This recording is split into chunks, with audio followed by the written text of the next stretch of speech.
ஆளுங்கட்சியோட பிரச்சனை பண்ணிக்க வேண்டாம் அப்படிங்கிற ஒரு நிலைப்பாடு இருக்கலாம் அவருக்கு. கமலஹாசன் திமுகவை எதிர்த்து தானே அவருக்கு கட்சி ஆரம்பித்தார். இந்த 2 வருஷம் எதுக்கு தேவையில்லாமல் நம்ம உரசின்னு கிடக்கணும்? அரசியல் ரீதியாக அவர் இன்னும் சில விஷயங்கள் பல விஷயங்கள் தெரிஞ்சுக்க வேண்டியது. அது நம்ம ஆதரவாகவே போயிடுவோம். நம்மளும் வளர்ந்த மாதிரி இருக்கும், சினிமாவும் தடைபடாமல் இருக்கும். பல யுக்தியை அவர் கையாளலாம். அதில் ஏதோ ஒரு யுக்தியாக இருக்கலாம்.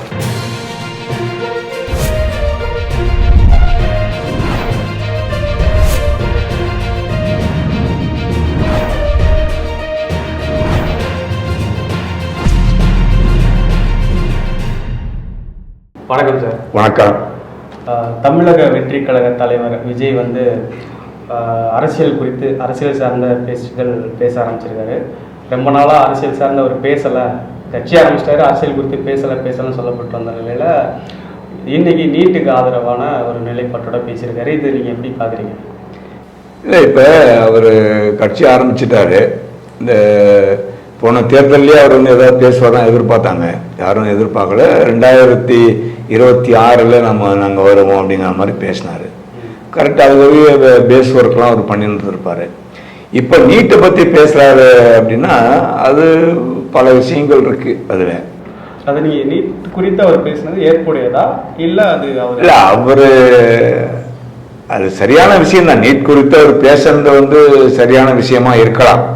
இப்போ அவர் ஏன் பேசுறாருன்னா அதுக்கு பல காரணங்கள் இருக்கலாம். ஏன்னா இப்போ ஆளுங்கட்சி டிஎம்கே வரவேற்குது.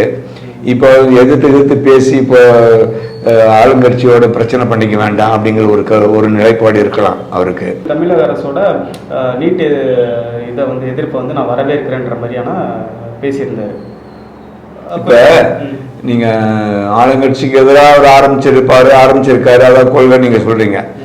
கட்சி ஆரம்பிச்சவங்க எல்லாமே அப்படிதான், பிரிஞ்சு போனவங்களும் அப்படிதான். வைகோவும் அப்படிதான் போனாரு. கமலஹாசன் திமுகவை எதிர்த்து தானே அவருக்கு கட்சி ஆரம்பிச்சாரு. நம்ம சிஎம் ஸ்டாலினுடைய சட்டையை பிடிச்சி தொங்குறாரு இப்போ கமலஹாசன். ஸோ அதெல்லாம் அரசியலில் சாதாரண விஷயம். இப்போ நான் கூட ஒரு கட்சி ஆரம்பிப்பேன். கட்சி ஆரம்பிக்கிறதுக்கு ஸ்டாலின் அவர்களே கூப்பிடுவேன். அதுக்கப்புறமா தான் அவருக்கு எதிராக செயல்படுவேன். இது அரசியலில் சாதாரண விஷயம். இப்போ என்ன அப்படின்னா, இப்போ லியோ படத்துக்கு அப்புறம் ஒரு படம் நடிக்க மாட்டேன் அப்படிங்கிற மாதிரி ஒரு நிலைப்பாடு எடுத்ததா எனக்கு ஒரு தகவல் வந்துச்சு. இப்போ கோட்டுன்னு ஒரு படம் ஒன்று பண்ணியிருக்காரு வேற.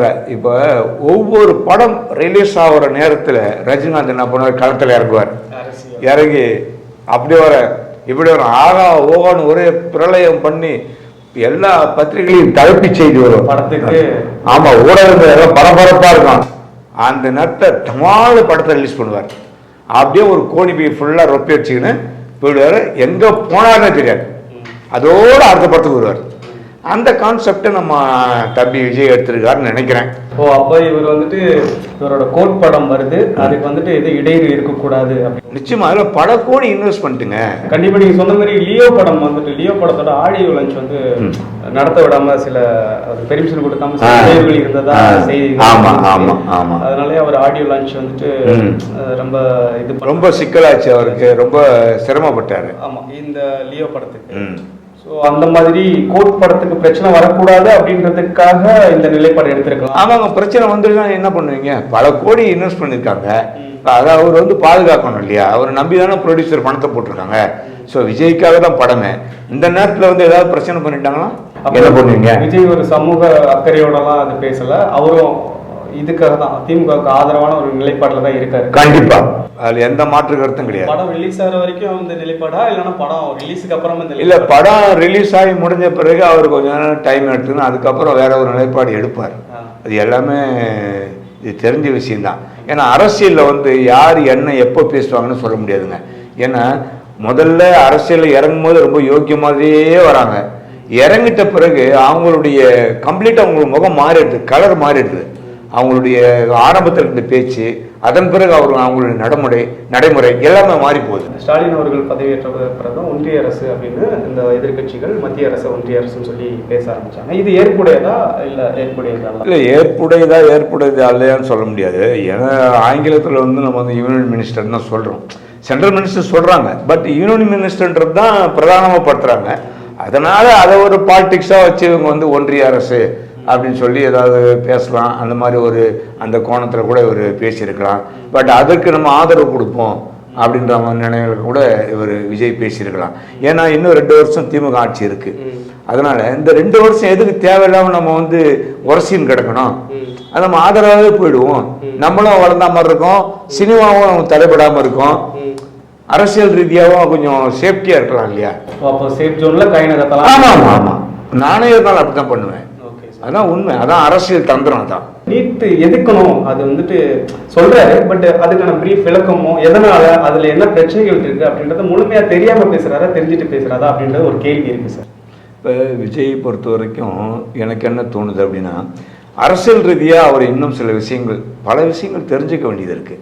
ஏன்னா அரசியல் என்பது சாதாரண விஷயம் இல்லை, அது ஒரு பெரிய ஆழ்கடல். அந்த கடலில் நீங்கள் இறங்கிட்டீங்கன்னா பல விஷயங்கள் தெரியணும். அதற்கு அவருக்கு பின்புலமாக ஆட்கள் இருக்கிறாங்களான்னு தெரியல. சில ஸ்காலர்ஸ்லாம் வச்சு தான் நம்ம மூவ் பண்ணணும், காயினிங் பண்ணணும். அந்த மெத்தட் அவர் வச்சுருக்காரா, இல்லை அவர் தனிப்பட்ட முறையில் பேசுகிறாரா, என்னன்னு தெரியல. நீங்கள் சொன்ன மாதிரி தப்போ ரைட்டோ ஒரு விஷயத்தை பேசுகிறோம் அப்படின்னா அது வந்து சரியான முறையில் விளக்கம் கொடுக்கணும், ஒரு டெஃபினிஷன் கொடுத்துடணும்.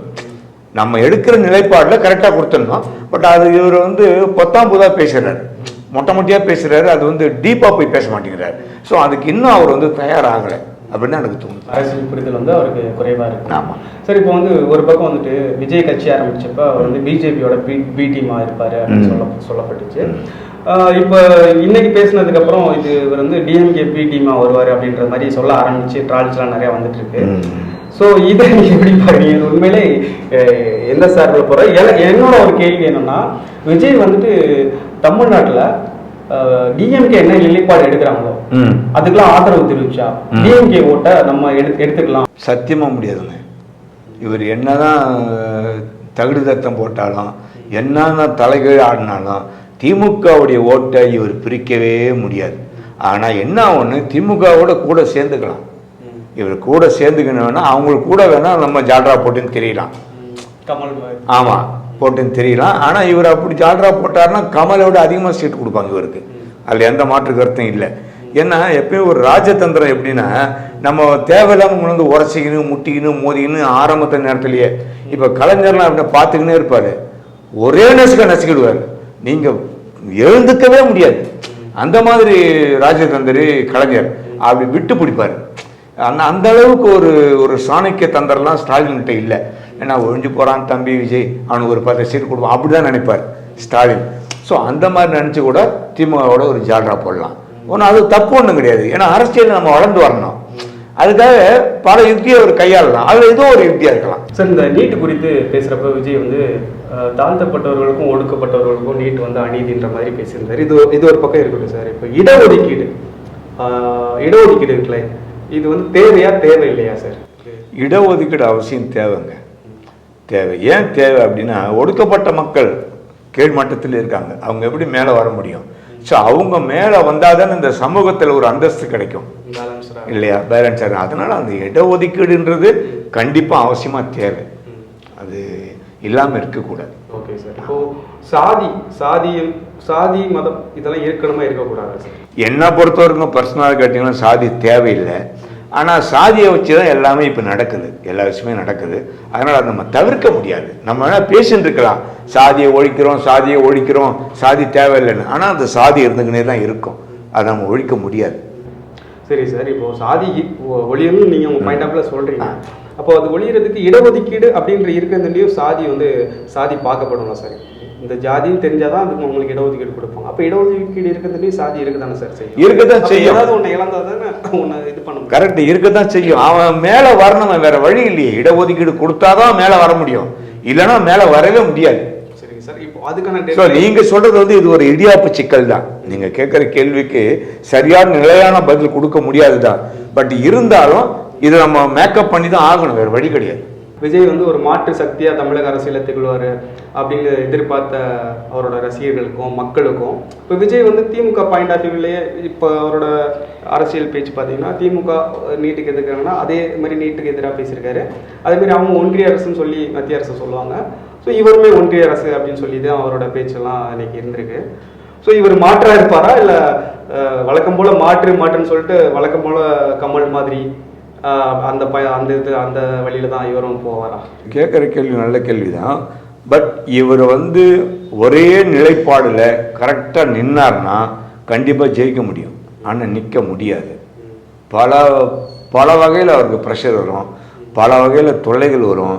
அரசியலில் அவர் தாங்க மாட்டார். விஜய் அனுபவம் வந்து இந்த கிடையாது, தாங்க மாட்டார். சீமானை விடவா சொல்லுங்க, சீமானை விடவா சொல்லுங்க. அவர் சீமான்கிட்டலாம் பேச்சில் நிற்க முடியுமா?